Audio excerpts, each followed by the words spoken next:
Mula sa isang tawag sa Streetwatch 117, kasama ang mga miyembro ng DILG React Force sa pamumuno ni Captain Crescencio Galvez, natuntun namin ang isang paihian ng gasolina.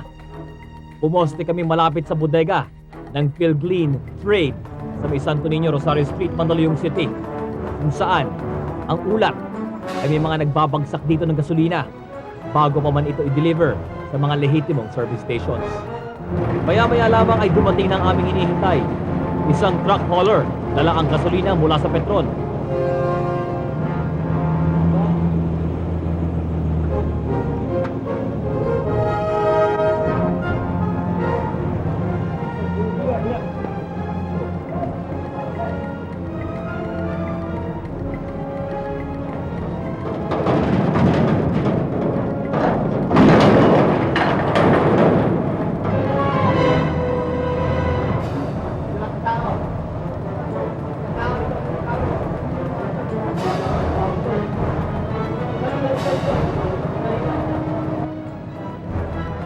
Napag-alaman naming ang truck na ito ay pag-aari ng Morphe Trucking.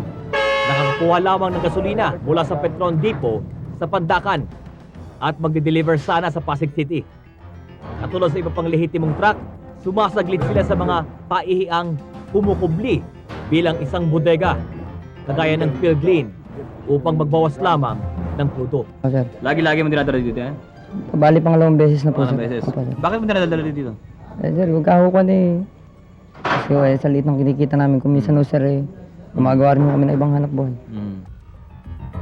Mula sa mga tanker, nagbabawas ang mga nagpapaihi ng 4 hanggang 10 drum ng gasolina. Binabayaran ng mga driver ng 3 hanggang 900 piso, depende sa lamang bunker o crude oil o gasolina. Mga compressor pumps ang ginagamit na pansip-sip ng gasolina at inilalagay sa mga drum na iba ang naturang labeling. Katulad nito, milk fat kunwari ang laman. Dagdag pa, ang proseso ng pagsasalin sa mga container mula sa truck ay kaduda-duda. Inamin din ng mga trabahador na nagpapatakbo ng paihi na kung minsan, hinahaluan pa nila ito ng kerosene o gaas bago ibenta sa kanilang mga parokyano. Ito yung magpapatunay na yung truck ng gasolina niyan ay galing dun sa Pandacan Terminal na kung saan supposedly deliver sa Pasig City. At dito makikita natin yung serial number ng selyo na kinat nila para makapag-discharge sila ng oil. Okay? Tapos magkano binabawas ito sa laman nito? More or less 4 drums na 4 nagkakahalaga ng 400 pesos isang drum. Ang karaniwang salarin sa ganitong modus operandi ng mga paihi ay nagmumula sa mga driver mismo ng mga truck. Sumasideline nila sa siguradong kita. Di biro ang dami ng gasolinang nababawas mula sa naturang mga deliveries. Dito pa lamang sa Mandaluyong na may tuturing na small time, daan-daan ang mga bariles na aming natagpuan. Pag-aari umano ito ng isang nagngangalang Eric Mendoza at isang pulis na si Jojo Del Rosario.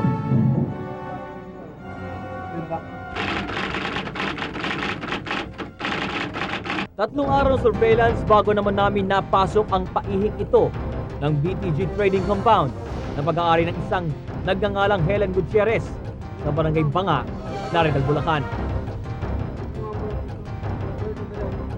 Gamit ang isang infrared camera na malinaw na nakikita sa dilim ang mga aktibidades ng sindikato. Sa bungad pa lamang, nakakalat na ang mga nakaparadang tanker mula sa iba't ibang carrier ng gasolina.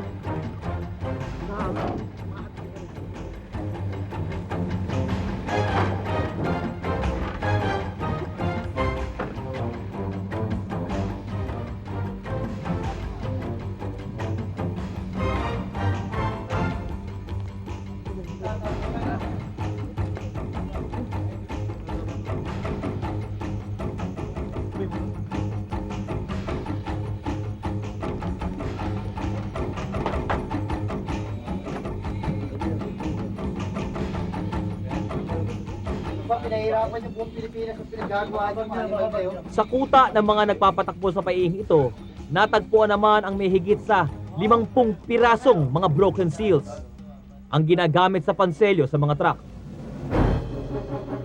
Isa na marahil sa mga pinakamalaki ang paihing ito sa Florida, Bulacan. Daang-daang mga drum ang nakita namin sa paligid. Dagdag pa, 3 tangkeng naglalaman ng 14,000 liters kada isa ang nakabaon sa ilalim. Sinubukan naming sukatin kung gaano na ang nailalagay dito. Puno ha. Kalalagay lang. Ito, gasolina rin. Crudo. Saan? Saan? 6 na truck ang inabot naming nakaparada. Ihado, meron pang ibang darating. Ano yung pasok natin yung mga sakyan natin? Baka may dumating. Baka may dumating. Baka may dumating, No? abangan natin. Baka natin. Darating pa yan. At tulad sa inaasahan, meron isang truck na dumating. At dahil madilim, ay di kami napansin. Isang tanker na may kargadang gasolina buhat sa Caltex ang pumarada.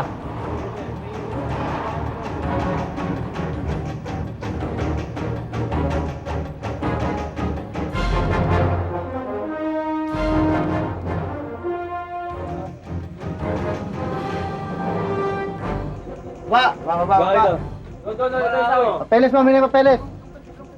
Entry ticket mo. Baba, lisensya mo. Saan ka magaling yan? Manila. Saan mo dapat dadalhin tong Saan ka gasolina? magaling? Sa Tarlac. Tarlac. Bakit ka dumaan dito? Kasi yung driver ko, sir, sabi niya daan kami. Para kumita ka ng pera. Bago lang akong painante niya, sir. Pero anong dapat gagawin? Maglalaglag kayo ng gasolina rito. Sa naganap na hulihan, tuliro pa ang driver at di sigurado sa kanyang mga isinasagot ng aming tanungin. Habang ang kasama nitong babae, sa palagiang pagpapaihin ng gasolina gabi-gabi, ay agad namang tumulong sa amin at nagbigay ng impormasyon. Ano bang ginagawa ng mga kasamahan mo? Ang gasolina? Alam ba na may-ari na dumadaan kayo rito? Hindi po. Hindi nila alam. Gano'ng katagal yun ang ginagawa ito? Gano'ng katagal na sa tingin mo? Taon na, no? Hindi po. Hindi Kasi pa. bago lang yung driver dyan. Hmm. Pero maraming driver na dumadaan dito. Marami. Marami. Kaya lang di ko alam kung... Pero hindi niya kasama. Iba. Ilang mga drum ang sinisip-sip sa tangke niyo? Minsan lang. Ito. 7 drum. Oo. Magkano binabayad sa kanila? Hindi ko lang. Hindi mo alam. Sa kwentuhan, magkano? Sobrang ano mga ano. Kasi alam ko pag nahinya tayo ibaba dyan. So sobrang ay ano yung mga... Nag 1,008 yata. 1,000? 8 lang. 1,800? lang. Oo. Sa ilang drum? Sana eh. Siyam na drum, 1,800.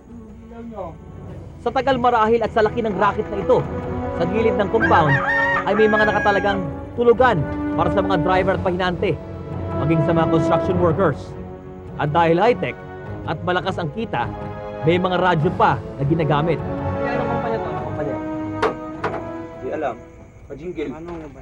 Ano ba itong warehouse na to? Kanin sino may-ari? Bale, bodega ho yan. Kasi kaya yung mga drum na yan, ginagamit ko sa ano yan. Kunyari, kamukha niya, magka-price increase na naman. Bale, nagpo-pondo ako. Ay, Pajinggil. Ito mga truck na to, saan galing yan?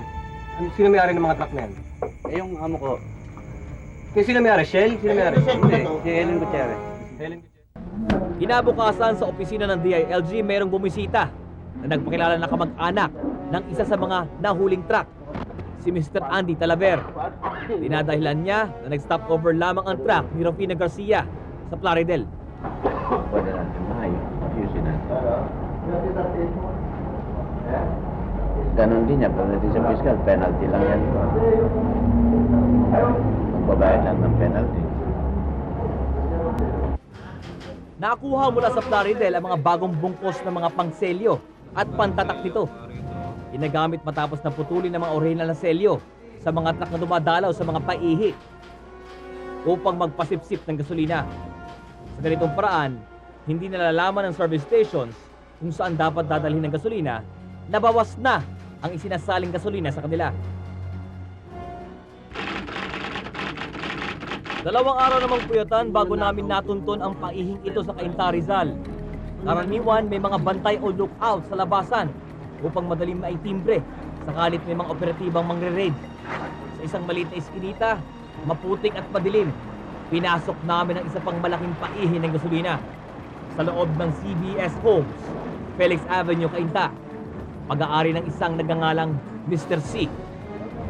Dito hindi nakabaon sa lupa ang mga container, mga dambuhalang tangke ang nakatirik at malalaking motor ang ginagamit sa pansipsip ng gasolina mula sa mga tanker. Laganap ba yung mga paihi sa mga lugar na ito? Sa tingin mo, kayo mga driver ng mga truck, kayo nagsasabihan ano? Bago pa lang daw dito. Eh, paano nalaman sa mga driver din? Sa mga driver na datihan na doon, sabi doon. Lagi-lagi daw nila ginagawa, no? Lagi-lagi. Meron lang siguro talagang, parang kapos lang din, kaya nagagawa nila doon. Ang susunod na operasyon na ito, kasama pa rin ng DILG, ay nakakagulat. Hindi naturang paihian ang aming minamatsyagan. Isa itong istasyon ng gasolina mismo. Bumibili ng produkto na galing sa paihi. Huli sa akto na sumisipsip sa pamamagitan ng isang kompresor, ang gasoline boy na ito mula sa mga drum na kadideliver lamang.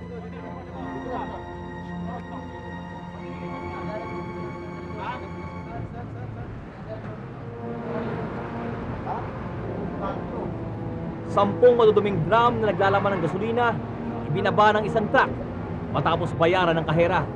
Kakotsaba ang mga gasoline boy, security guard at iba pang empleyado. Matapos umamin ng gasoline boy, hinarap naman namin ang kahera. Binabayaran niya yung truck? Magkano? Magkano? 300. Ikaw ho ba yan? Alam mo na may-ari na sinisitip yan? Kasi kuwan yun eh. Ala kasi kami kuwan. Pagka yung meron kami stock sa drum at nauubusan kami sa tangke na yung silalim, ayun, ibinobomba yun doon. Alam mo na may-ari yan? Siyempre, alam niyo yun. Oo. Eh, yun ang kuwan na yun eh. Lahat yun, stock na yun galing. Sinubukan naming kunin ang mga pahayag ng tatlong pangunahing kumpanya ng langis. At tanging Shell lamang ang nagpaunlak upang mabigyan ng linaw at babala sa publiko. But you will notice that these activities happen after they leave the depot. And that's why I think I'd like to express at this point our appreciation for the efforts of the Brigada 7 in monitoring this kind of activities, because this definitely will assist us in weeding out these unscrupulous haulers and dealers, no, who would be making use of opportunity to defraud the public, and we can assure the public that we will take immediate action against these dealers and haulers. Sa Mandaluyong, ang idinahilan sa amin ng driver ay nag-stop over lamang. Sa Plaridel, nag-iimbak lamang sila ng gasolina. Sa isang istasyon ng gasolina, nagsasalin lamang umano sila ng langis mula sa drum dahil kulang na ang kanilang supply.